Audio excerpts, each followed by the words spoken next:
അപ്പോൾ എനിക്ക് വിശപ്പുണ്ടെന്ന് ഇവനറിയായിരുന്നു.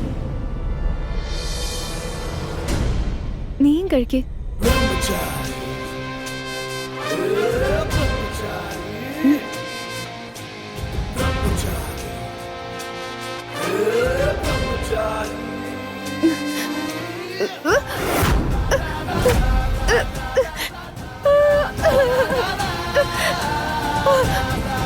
അയ്യോ, എന്തിനാ കരയുന്നത്? എന്താ നല്ല എരിവുണ്ടോ? ഇടോ, താൻ എരിവ് കൂട്ടി കിട്ടോ? അത്രയ്ക്ക് എരിവൊന്നുമില്ലെന്നാ പറയുന്നത്. എന്റെ ജീവിതത്തിൽ മൊത്തം മുളക് വീണിരിക്ക. ഇത് കണ്ടോ, ഈ പാസ്തക്ക് എന്തൊരു ടേസ്റ്റാ. പക്ഷെ ഞാൻ ഇന്ന് വീട്ടിലുണ്ടാക്കിയ ചപ്പാത്തിയോ മഹാ ബോറാ. ഭക്ഷണം ഉണ്ടാക്കാൻ ഇത്രയും ബുദ്ധിമുട്ടാന്ന് ഞാൻ ചിന്തിച്ചിട്ടേ ഇല്ല.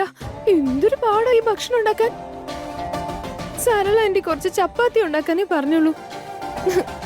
പക്ഷെ അതുപോലും എനിക്ക് ശരിക്കും ചെയ്യാൻ പറ്റിയില്ല. പക്ഷെ നോക്കിക്കോ, ഒരു ദിവസം ഞാനുണ്ടല്ലോ ലോകത്തിലെ തന്നെ ഏറ്റവും നല്ല ചപ്പാത്തി ഉണ്ടാക്കും. ഉറപ്പാ.